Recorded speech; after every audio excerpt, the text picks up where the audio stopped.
And we are live, sort of. Live, sort of. Peace, peace, peace, peace, peace. This is your sister Roo. Welcome, welcome, welcome. MaWu Lisa Temple, beautiful upstate New York. And who is that over there? That is Nick. You have joined us for another episode of Book Review, UnRead Book Review with Nick and Roo. So listen, here we are. So I know you see this big old silly grin on my face. For those of you who follow us, thank you so much. For those of you who don't, hit like and subscribe, follow, all those good things. Information is going to be at the bottom. But for those of you who know, they know that most of our episodes start with me giggling, laughing, or just straight full on cackling, but they don't be understanding the shenanigans that be going on behind the scenes. It don't be me. So enjoy our joy, because this is pure joy that you are witnessing. As I said, thank you for joining us for another episode of UnRead. We are here, and this is a product of a project of MaWu Lisa Temple here in beautiful upstate New York, Hudson Valley. And we partnered with Mr. Westbrook's teacher extraordinaire, administrator extraordinaire in North New Jersey, in the North public school systems, and we have joined together for this show that you watch, UnRead, because we love sharing our unread books. We are book nerds, and we collect books, and hey, we might as well share them, right? And some laughs along the way. So tonight we'll be bringing to you two books unread from our bookshelves. And we bring these books to you. Some of them are unread completely. Some of these are books that we've used for reference, or books that we used a long time ago, and we are bringing back to share with you all, so you can add them to your collection. So this is about us sharing what we love, you sharing what you love, because we love to hear about books. Again, listen, get all that information, email us, DM us, let us know what books you want us to talk about, and we will try to get them on our shelves if they're not already. And so with that being said, welcome. This laughter, this joy, Nick, it's contagious. Am I right? Am I right? No, it don't. Yeah, absolutely. Absolutely. For sure. So Nick, listen, we are here for another episode of UnRead. Talk to us. What you got going on over there? I'm just over here sharing the same joy as you are. Yeah. And I was trying to tell the people that, it's all, it's you that that start the giggling and cackling, before we go on air. I'm like, it's all you, it's all her. She the one. I just be here doing the technical things, trying to make sure everything's set up and ready to go. And Rue, I don't know. This guy. Listen, I just be trying to get the show ready, Well, here we are. Let's get the show going. Here we are. Let's get the show on the road. So, it is not me. I tell you, it's not me. But you know what? I don't know about what book you brought this week, but I brought one that even fits into this. I love, and I say it every time, I love how the books always synchronize with each other, or they feel the energy of the day, the vibration of the day. And a book that I'm bringing it falls right into this. It falls right into this, and I'm so excited to be able to bring another book. It's actually a book that I've used, but I haven't used to its fullest. So I'm excited about the book that I have tonight. What about you? Are you bringing something juicy to the table? I mean, are all of our books juicy on some level?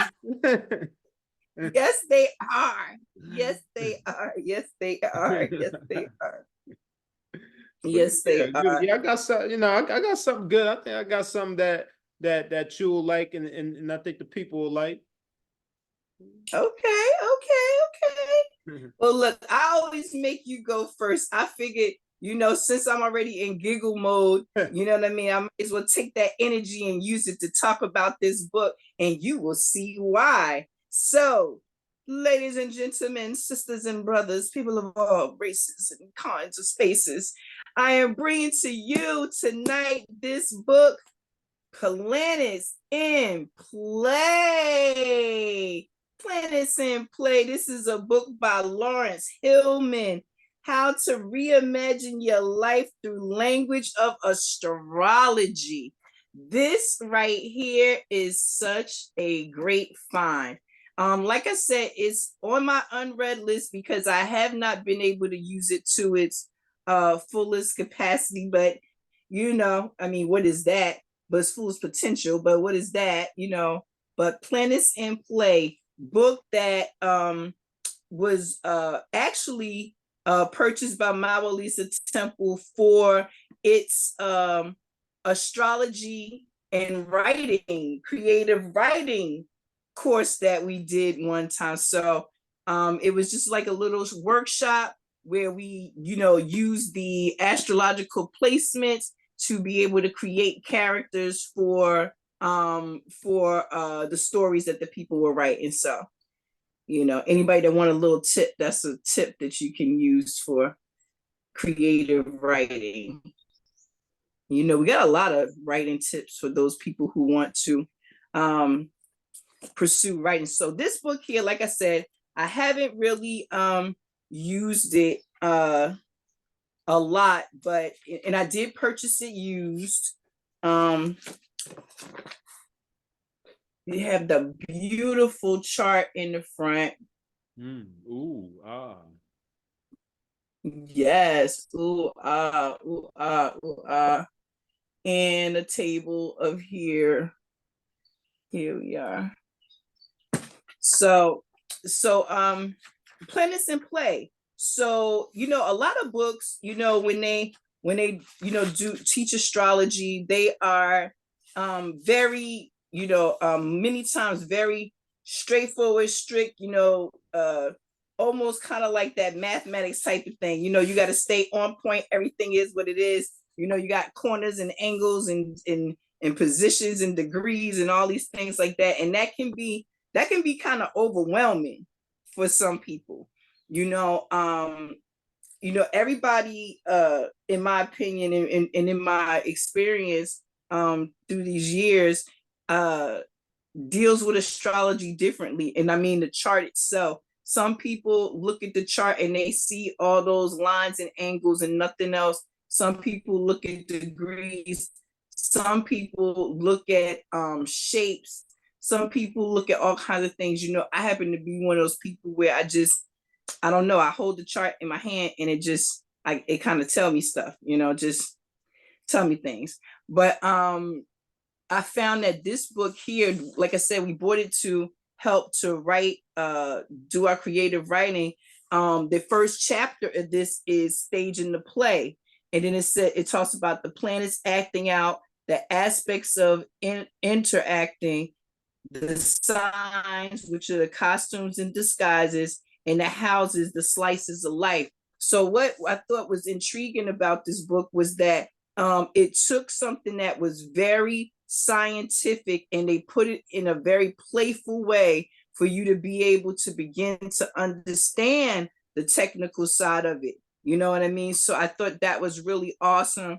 And again, it was one of the appealing things about this. And so the planets acting out, basically, how this could potentially benefit someone is if they were setting a scene of something where, it's in a particular season or a particular theme wants to be carried out or things like that. They can kind of lean into that part of the book, the contents, and be able to find something like that.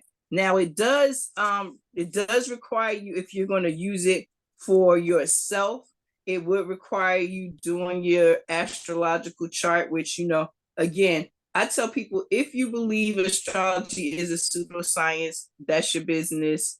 We talk about it around here. You know what I mean? Respectfully. but it will require you, if you were going to use it for yourself, it will require you to go ahead and do your chart. And then one of the sections, well, the sections in here to follow talk about the planets in each house and kind of, what they look like. So I'll give you an idea. I'll read the Sun in Aquarius. I happen to be a Aquarius. It says, this king rules a futuristic society somewhere in outer space. His clothes are full of technology and gadgets and are made all of reflective, metallic, and high-tech materials. He wants his wardrobe to reflect that he is interested in science and promotes individuality. There are no uniforms in his kingdom. His crown is actually part of his futuristic head. His hair is wavy and golden and usually in disarray. Now, before that in the book, it talks a little bit about the sun itself and the planets itself and the zodiac and the signs that rule them. At one time, Aquarius had another ruler, and it's like a dual rule. It's a dually ruled planet. Sign. So it's Saturn and Uranus. And so talking about the aspects of futuristic thoughts and being advanced in technology forward and all of these different things like that. Once you begin to know things like that, that can either help you better understand yourself if you're an Aquarius sun, like, oh wow, I do like staying in front of technology. You and I were just talking about technology before we got started, and I really thought this part was interesting. His crown is actually a part of his futuristic head. When you read other things about Aquarius, people say, and we were just talking about this, that they have a God complex, a leadership complex, or whatever they want to call it. It's part of the head itself. It's not arrogant. It's like, I'm already doing this, let's do it together. It's always this duality that they show in the fact, and I think that's interesting because, even though Aquarius is the water barrier, it's the water bearer, it's an air sign. So it's always this duality that's going on inside, but it's always about striking this balance and spreading everything out and being fair and giving everything what it needs. So, part of his futuristic head, I envision it and I see that as, a head, with a crown. And what do we wear? We wear our crowns. I got my crown on right now. This is part of, who I am, my antennas. It's what helps keep me tuned in and, future forward. So, and the other thing was the reflection. I found that very interesting because it talks later on about childhood trauma, reflection, and family instincts, and the power of your mother. Feelings, not a guy thing. And it really is an interesting read. Again, I haven't used it in its entirety. We used it for that particular workshop, so we just pulled a few things out. But this is, again, the planets in play, Laurence Hillman. And it lets us know here that on the back, it says, Planets in Play is the first foundational book that lets reader reimagine his or her own inner life through self-explanatory language of astrology. Author Laurence Hillman reconnects the planets with the characteristic traits given them by the ancients. So, Planets in Play, Laurence Hillman. So, nice. So what you think, Nick? What you think? Now I know you are a numerology guy, but I know your astrology is on point too. So what are you thinking about this book here?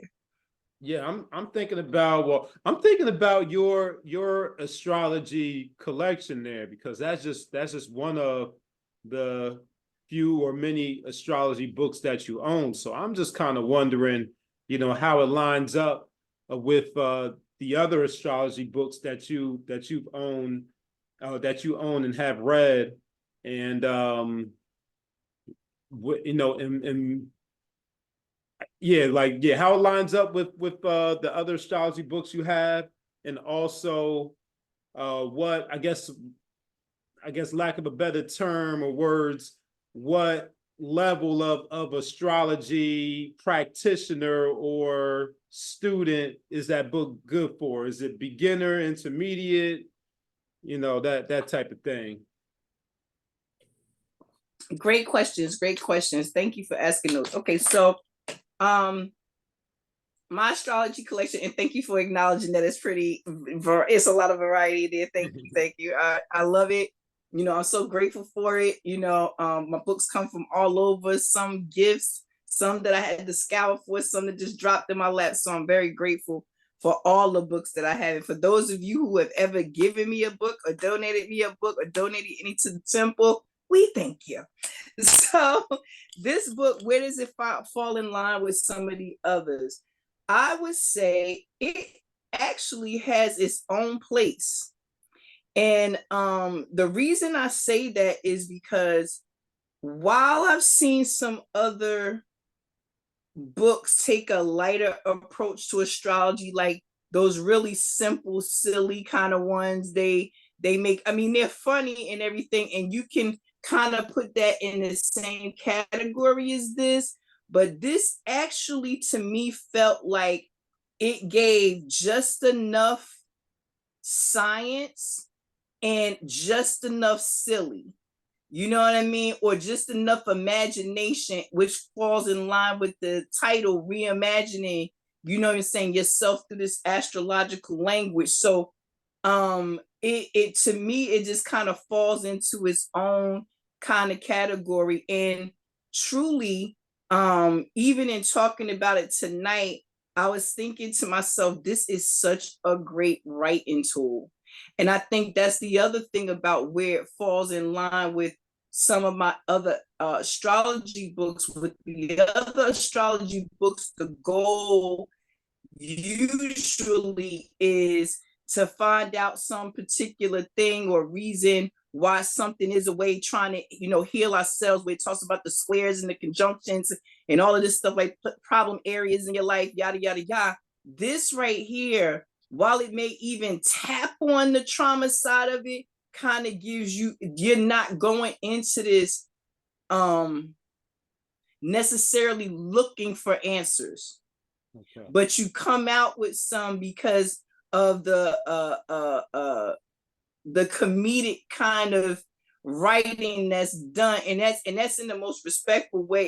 It's so light and airy that that it almost feels like it's a story, just like, you know, just a regular, you know, young adult storybook you kind of pick up, and it talks about different kind of people, and you just move it on and on and on. So it kind of that's what it does for me. And like I said, it falls into its own place.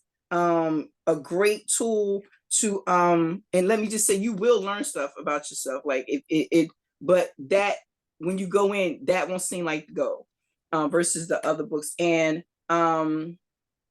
as far as what was the other thing? the level of study, or level the of level. Okay, yeah. the level. Okay, I got too excited. And so the level, everyone. And the reason I say everyone is because if you don't know anything about astrology at all, except for what you read in the newspaper, online, whatever, this is a nice, simple, fun kind of, you know,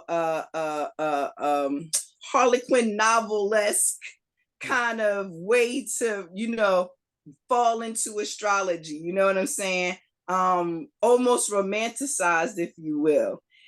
For the person who is, you know, intermediate, you know, I say that this is a way to take a breather from all of the hard work you've been doing to learn how to do all the angles and symbols and signs and memorizing degrees and counting numbers. It would be a nice relief from that. And for the expert astrologist, I would say that it would give me a tool to it would give them a tool to look at how they present astrology to people and take some notes from that and be able to create their own way to present some serious issues in a lighter, more layman's terms kind of way. Okay. Okay, cool. Yeah, that's great. Something for everyone, something for Hey, me. listen. Listen, I love it. Because I consider myself a beginner, Yes. very much so in astrology. Like I know some very surface level things, of course, I know a little bit about the placements. Of course, you and I have done some studying in the past, studying the Venus and the Mercury placements and Yes. that nature. But that's like the extent of my astrology knowledge and study, is just those placements and knowing some of the placements in my chart without having to pull out the chart and look at it. But yeah, that's a very cool book, and it looks like it's there's some education and entertainment in there simultaneously. Yes. Some edutainment in there when it comes to Edutainment. yeah. Love it. Yeah. Yeah. So Yeah. that's definitely a good choice. I have to add that to my list as well. Hey, it's good. Like I said, I haven't even got a chance to, really dig in it, but from what we did use at that writers workshop, it was awesome. Great. Yeah, I'm excited. To see what I learned about myself in there. Hey, listen. Aquarius. I'm Capricorn, but just listening to what you described about Aquarius, that's a little bit of me as well. Because it is my moon sign, and also, like Roo mentioned, I practice numerology, and Aquarius is associated with my number, with my birthday number, which is a master number 22, or reduced down to a 4. That that's ruled by Aquarius, and Aquarius rules the number 4 and the number 22. So some of those descriptions and traits that she described definitely apply to me as well. All right. Wait a minute, I'm trying to see if I can get back to the air. So your sun is Capricorn. So let's see what it says. Hey, listen, that's the beauty of book. You just pick it up and turn to it. Right. Sun Capricorn. Here we witness an emperor who has conquered and built his empire with business ventures. He usually wears a dark suit and his crown only on a national occasion. Otherwise, you might see him in a top hat.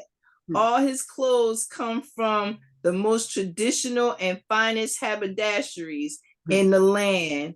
He is pragmatic and dresses the same most of the time. His clothes are never pompous, but always subdued and immensely appropriate for every state or occasion. His wardrobe reflects that he is revered and envied at the same time. Yeah. Okay. Yep. I see. Emperor. Of course I hear the Capricorn traits in there, but going back to the astro numerology of it, I hear some of my life path number 8 in there, since 8 in Capricorn, 8 rules over Capricorn. Capricorn rules over the number 8. We happen to be in the 8 universal year. So yeah, I see the connections in there, and I definitely resonate.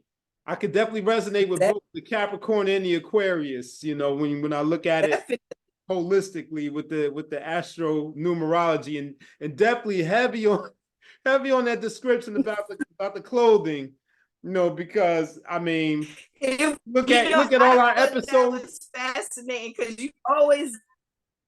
Yeah, like I was gonna say you always dapper.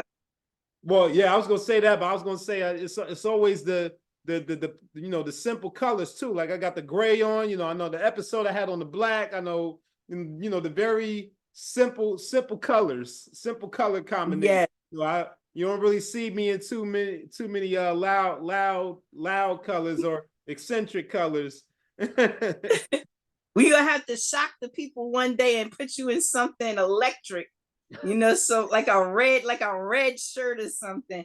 But also it even talks about the houses. So like I said again, if you know your moon sign and what house is in, that gives you even a little bit more description. And like I said, as you can hear, is a very playful explanation. That's not something you're going to see in Astrology A to Z. It's not in there.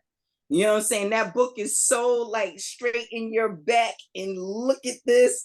Like, and this is just like, hey, I'm reading about an emperor wearing some pretty cool stuff from a haberdasher.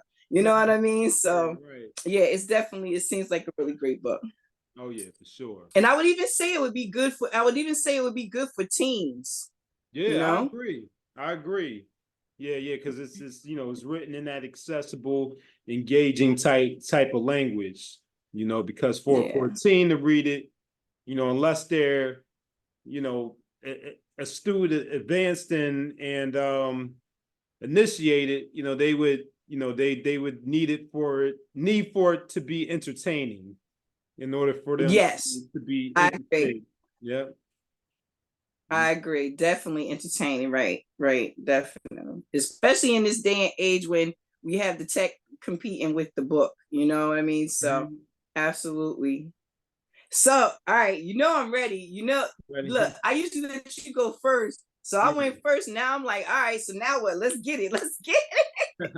What you got for us, Mr. West Bronx? Bring the heat. Go ahead. Okay, well, I'm gonna switch up the approach a little bit, and before I go into my monologue, I'm gonna ask you to be a participant or be a what do they call it? What like the magicians say when they say like I need a volunteer to come to the stage? That ain't never good. I'm gonna be sawed in half. Oh Lord, here we go. Yes, sir. I shall be your assistant. Yes, I shall be your assistant. All right, Roo. So this is for me and this is for the audience. So I'm gonna ask you a question. It's not a hard question. It's good. It's an easy question. So don't get nervous now. Please don't let it be bad. It's not a math question. All right. Here's the question. Okay, I think I can handle it. All right. What? Or geography. Yeah, right. That one too. All right. This one should be, if you can't answer this question, then we got some we got some other issues that we got to deal with here. All right. Okay. All right. So I should be able to get. All right. So here's the question, Roo. What is your favorite color? Blue. Okay. So any shade of blue. All right, any shade of blue. So I'm going to read something to you.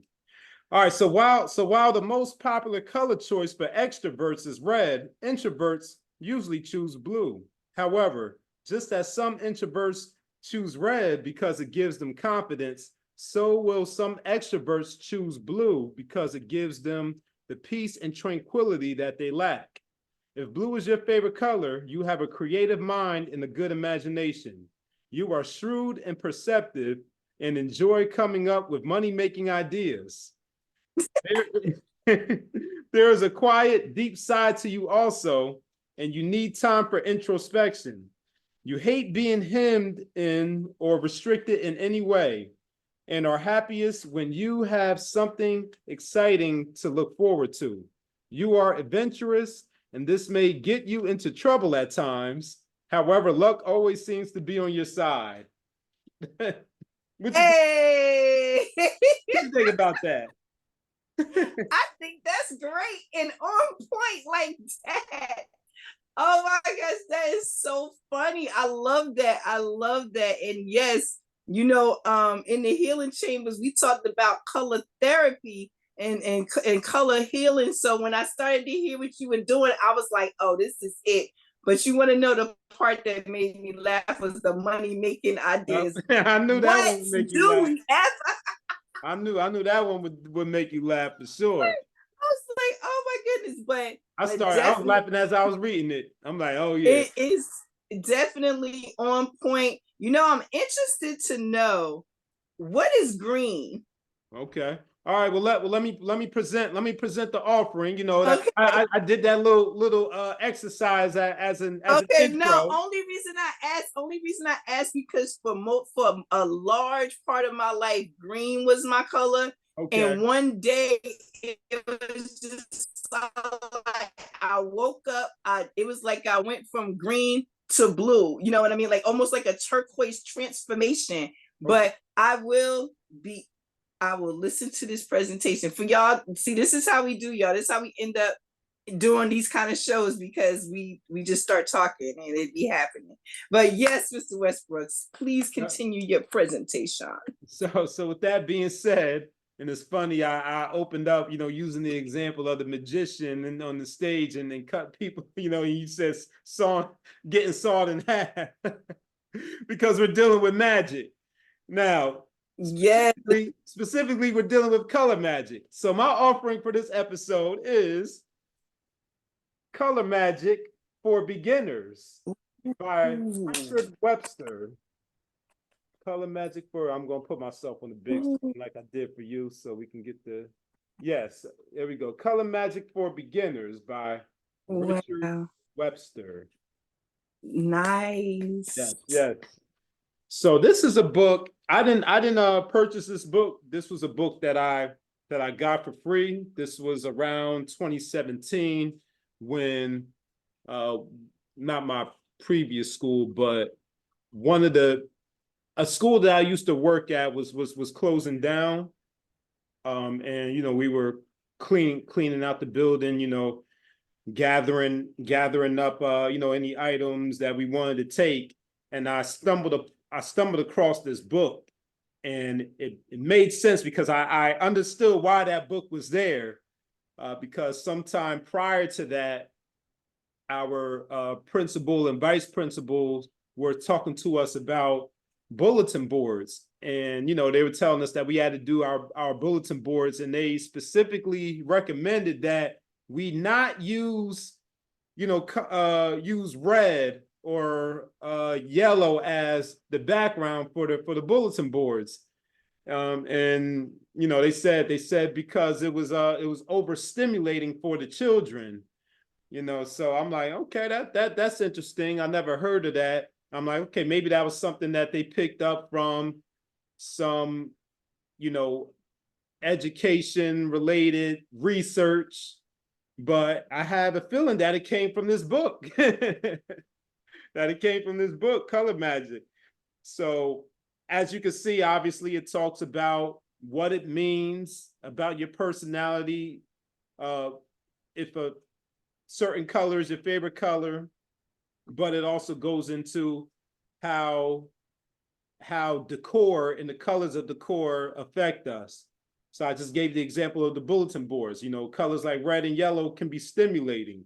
Colors like blue, you know, if you want to create a relaxing environment, or if you want to you know, fall asleep more easily, you know, you will want to paint your bedroom walls blue because it's a relaxing color.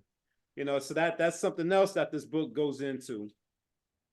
But just to read the description, and then I'll go to the table of contents to talk about the other, you know, the other discussions of colors.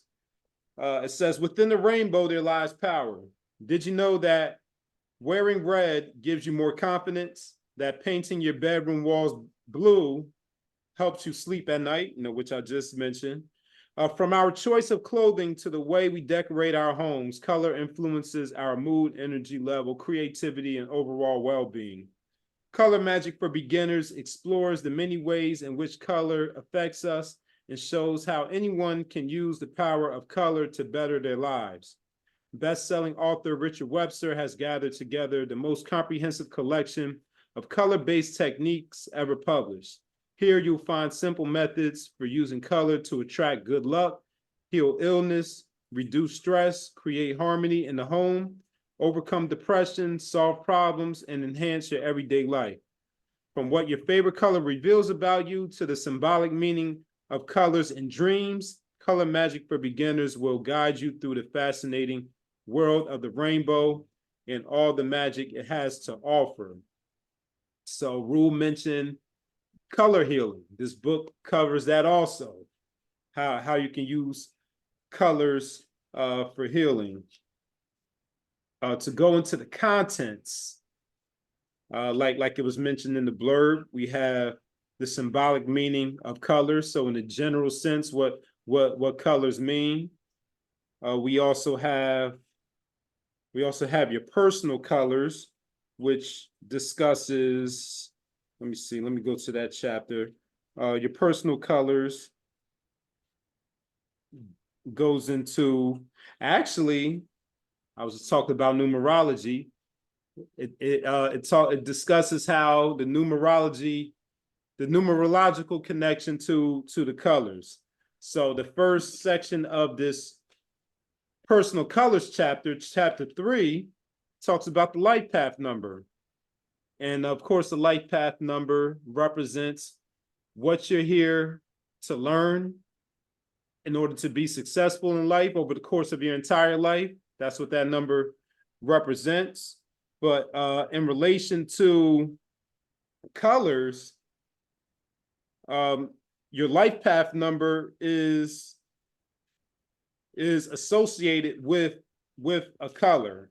So to give you an example, so the first thing you would do is you would calculate your life path number, and you do that by adding up the month that the month, the day, and the year that you were born, adding those numbers up all together, and then use the phatic symbol, which means you keep on adding until you get to a single digit.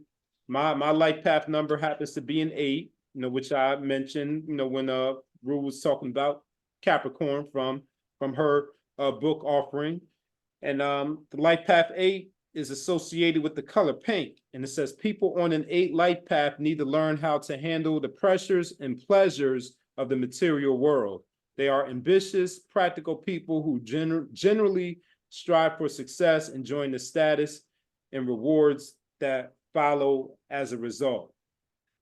So it goes into other areas of numerology besides the life path number, such as the expression number, the soul urge, and how those numbers are associated with specific colors.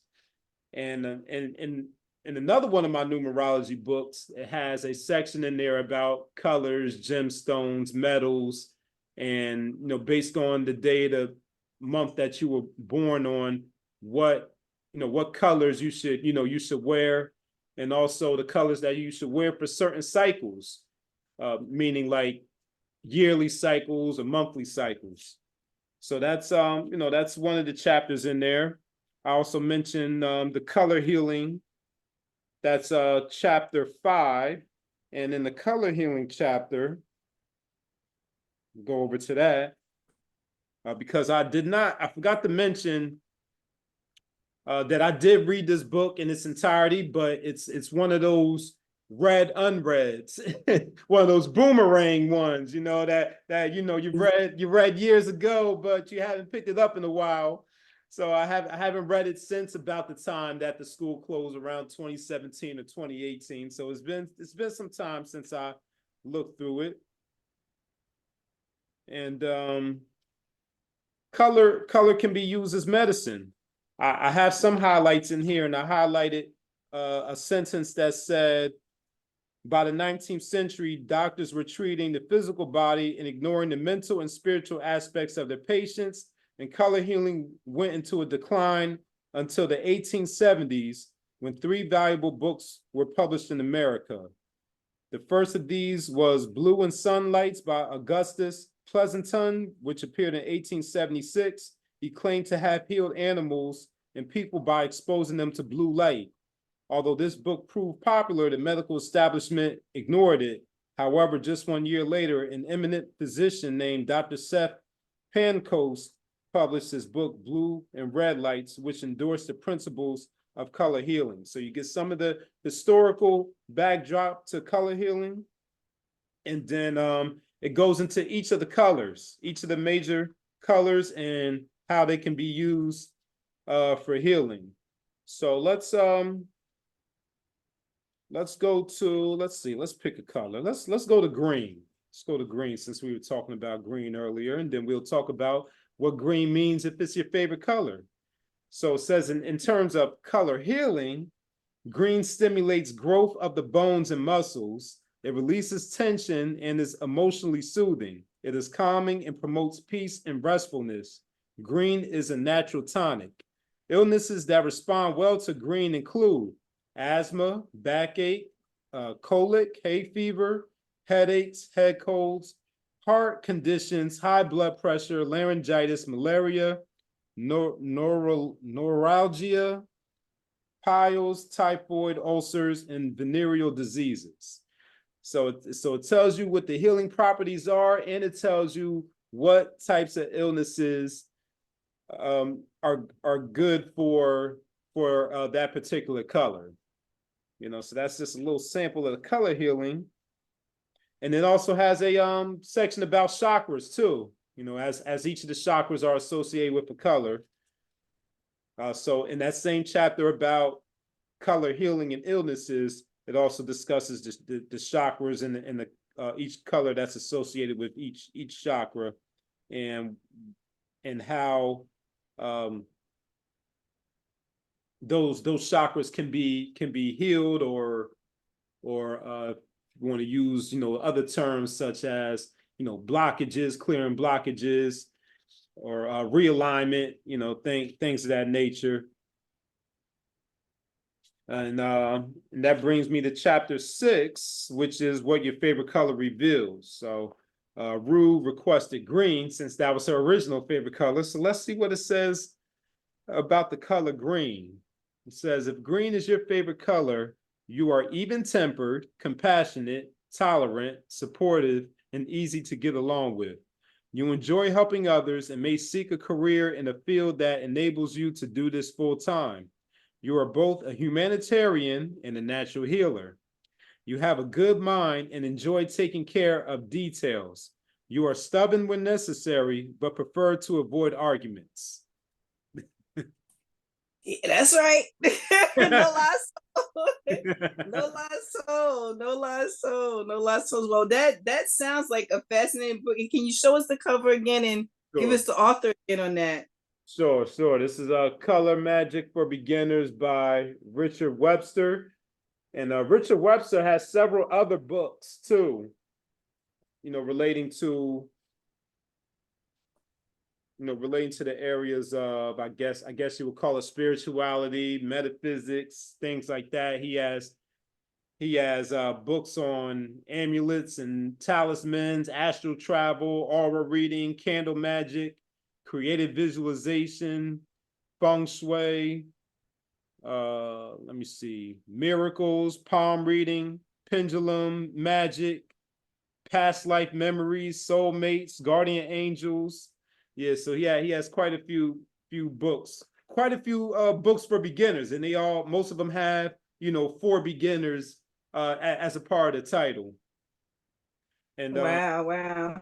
Richard Webster is from New Zealand. And he travels around the world lecturing, conducting workshops on metaphysical studies. And it says he's the author of more than 90 books. All 90 is not listed in here, but in his bio it says he's the author of 90 books. What a legacy. Yes, indeed. So there's a few more chapters out there. Yeah, so just to list off the chapters in here, we have colors of support, we have meditating with colors. Let's skip down a little bit. We have color symbolism, we have color and magic, crystals and gemstones, color in your home, your color diary. So it covers a wide range of colors and how those colors, how we interact with those colors, how those colors affect us, how we can use those colors in our practical, day-to-day living. So it's a very fascinating book. It's definitely up for a reread by me. I definitely need to revisit it, even if I just use it as a reference book and go to, specific sections or chapters, because I was doing some, I have done some chakra work. So I might need to revisit that. Might need to, revisit the healing chapters, especially in like the wintertime when the upper respiratory challenges are coming, and even for my blood pressure too, because I did read one of the colors about the blood pressure. So yeah, it's definitely something that I need to revisit, and definitely a book that I recommend for everyone. Like it's in the titles for beginners, so it's for anyone and everyone, can get something out of it, as long as, like Roo said about astrology, it has to be something that you subscribe to and believe in, though, with that caveat. But yeah, Right. Color Magic for Beginners by Richard Webster. Right. Wow. Thank you again for sharing that one. That's beautiful. I can definitely see why it's a reread. And I can even see it, as we talk a lot of times about reference books, just going through the course of whatever you're going through and needing to get a reference for something, solving a problem, whatever we, are doing in that time. Like you even mentioned dreams. I thought about my dad, who was a picket playing. He was the picket playing master of New Jersey. And if you tell him you had a dream, he'd be like, what color was your shirt? What color was your shoes? Or what color was the door? And then he would go to his little book and he'd look and he'd find the number, and then he would send us to go play it, and I wonder, my question that I would ask is, does he talk about the vibration of color in there, or would that be something that you think he would maybe discuss in a book for a little bit higher level? Yeah, I like I said, it's been a while since I've read through this book. So from my memory, I don't remember him discussing the vibrations. So I'm going to say no, it's not in this book. And as far as I know, this is the only book that he's written on color. I'll have to, maybe go back and look at the full 90 book list. Yes, titles, yes. to see if he has any advanced books on this topic, but no, not that I know about. He doesn't address the vibrations of color.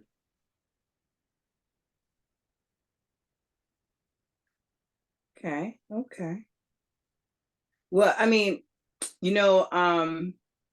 when you were talking about the life path numbers and things like that, that's kind of what made that question come to mind, because it's you saying that a color is vibrating to a certain number, so even in mentioning my dad in the dream and the picket numbers, if he saw certain numbers based on those numbers, I mean those certain colors, based on those colors, he would pick his numbers. So I just find it all interesting. And I can remember master teacher C. Freeman Ailes, oh the God, brother C. Freeman Ailes did a lecture one time on like using numerology and things like that, and all that kind of high vibration, learning how to read those vibrations, and even using color. So again, that's a great beginner book, and that is one that I definitely could see us putting on the shelves of the temple library, for those people to get started. And one final thing is, I'm wondering who at that school really had that book. You know what I mean? Like whose personal collection did that come from? You know what I'm saying? Because knowing how to use those colors really can make a difference. And if you study the psychology of stuff, in terms of what color they paint the walls in the prison, what color they paint the walls in the hospital, how they paint the walls in the school, and they talk about all these different things, it's just, it's like, oh, okay, this is being used around us all the time. When they want us to, I remember reading in, when I first started school, I was political science and criminology major, and I remember them talking about the sirens and the lights, and how they use the blue and the red combination and that sound to put out a certain vibration, which makes you respond in a certain way when you see them or hear them. So yeah, definitely one of those things where I can definitely see color as magic. Even thinking about how they sell cars, how they make them in red fast cars, and things like that. Black for elegance, and blue and purples for royalty. And so yeah, I definitely can see that correlation, and how it could be a beneficial, practical, kind of use. And I mean, maybe subconsciously we all do it already. I know I kind of do it deliberately. Yep. We had a running joke around the house. You can always tell what day it is by, if you look at a picture of us, because whatever color we got on that side, what day. Yeah. So if it's a Tuesday, you get in red all day, you know what I mean? So Mondays you get in blues, so yeah, that's a wonderful read. Thank you for bringing that to us, and shout out to that brother. 90 books, wow, that's that's saying something, helping the people. I like that humanitarian energy. Yep. So so any closing thoughts, any final questions, anything like that? I just want to remind the people, you can always reach out to us about the books we are talking about in this particular episode, and other books. You can tell us about books that you want us to review, or books that you have on your shelf that are unread, and maybe come on and tell us all about it. And if you are an author or even a publishing house, and you want to come on and you want to talk to us a little bit about your books, they are unread to us because they're brand new. Come on and share with us, and get your information out there. Again, you can reach Mr. Westbrooks on IG, or you can reach me on IG in the DMs, and we both here on YouTube. Mr. Westbrooks at Mr. Westbrooks, and I am at MaWu Lisa, MaWu Lisa with a Z 4610. So with that being said, please remember to share with us if there's anything you'd like to comment, and comment, share, all of that good stuff. Follow us for reminders of some of the things we have coming up. There's some great things coming up. I know I got some great books coming. Oh man. So this happened to be my one for today. Planets in Play. You know what I mean? Laurence Hillman killed the game. Very light and fun book. And I'm excited about it. I'm excited to share it. Beautiful, beautiful. Yup, and mine was Color Magic for Beginners by Richard Webster. Another, well, depends on how you use it. It could be fun, or it can be serious. Absolutely.